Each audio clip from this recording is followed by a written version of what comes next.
Hello,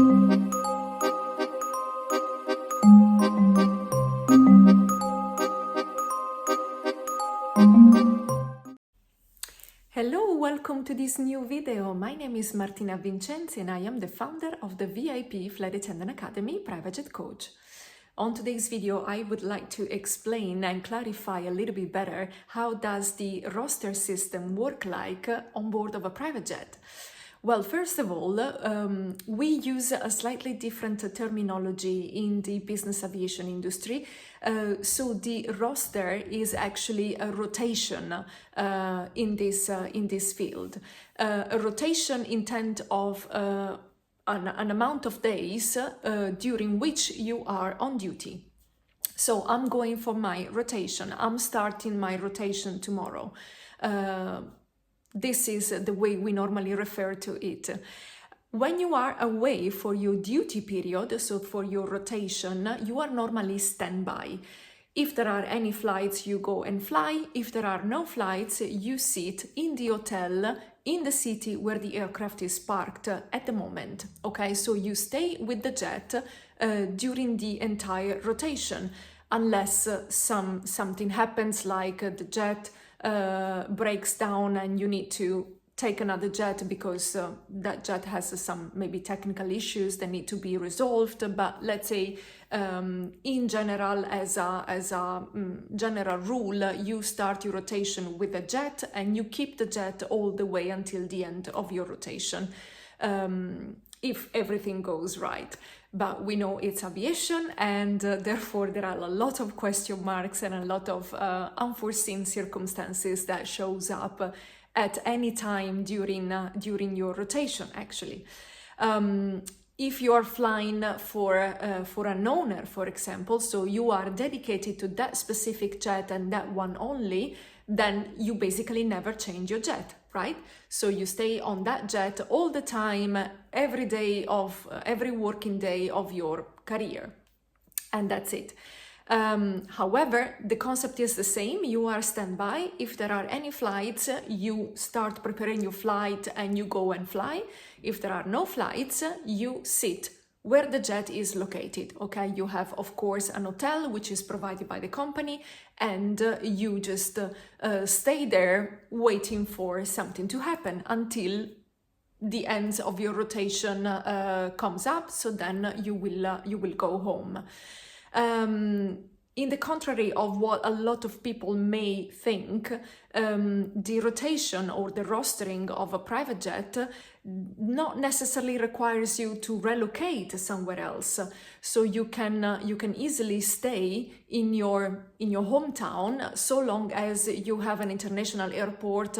Normally is within 60 minutes from your residential address, and basically at the beginning of the duty period, the company will organize for you a positioning.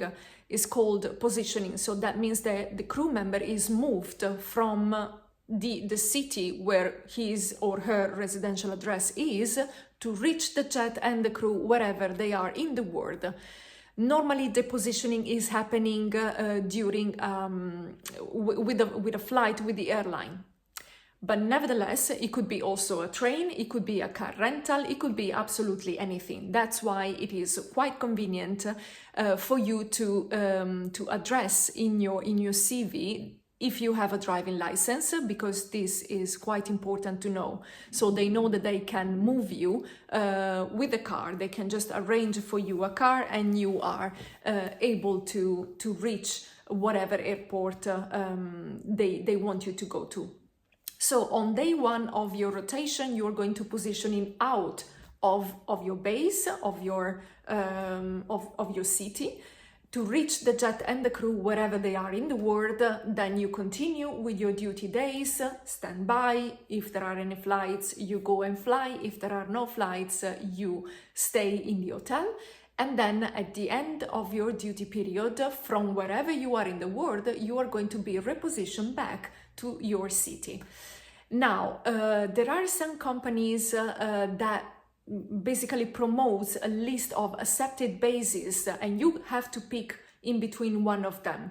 This concept is called open base concept, or even floating base concept.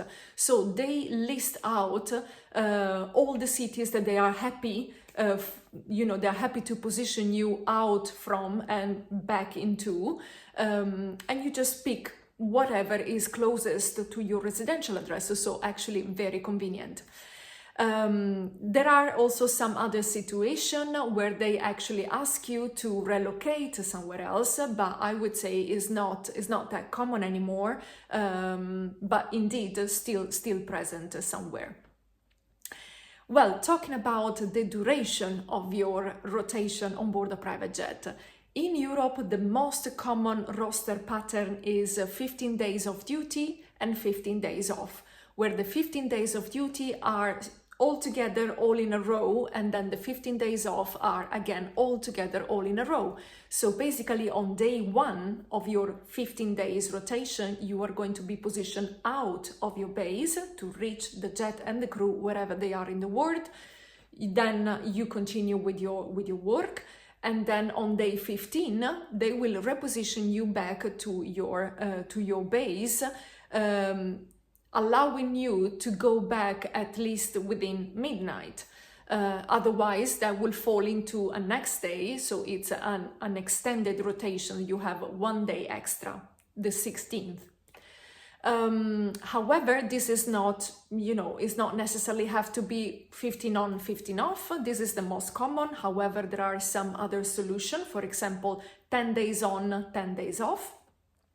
Or you may have, for example, in America, I came across a company and they were offering 7 days of duty, 14 days off, another 7 days of duty. So the concept is still the same, okay? It's still 15 days of duty during the month, but they are split with a big chunk of days off in the middle, which sounds pretty nice to me.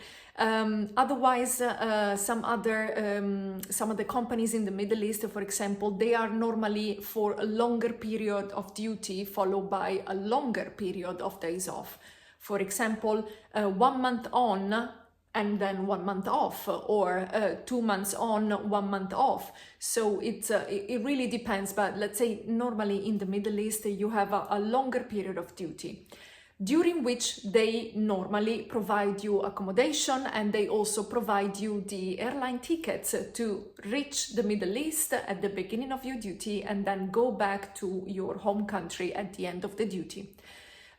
So they provide you accommodation. Accommodation can be either in a compound, maybe in an apartment shared with the other crew members who are on duty with you at the same time, or it could be in a hotel. That really depends on the company and what type of benefits they have to offer. So as you can see, there is a little bit of variety. I think it's very different from the type of rostering that an airline offers, where everything is probably shorter period of duty and also shorter period of days off. At the end of the day, you have a bigger amount of days off, monthly speaking, and it feels quite nice because they are all together, so you can actually enjoy them very, very well. I've seen some other solution which proposed a roster system composed by 20 days of duty and 10 days off. This is probably a little bit less sweet, but nevertheless, with the 10 days off altogether, it is, and if you don't have to travel, from very far away, that then you have to deal with the jet lag and maybe a long time invested into traveling, then it could also be a solution. But nevertheless, as you probably learned today, the roster pattern on a private jet operations, it can vary according to the geographical areas. There are some more common patterns than others.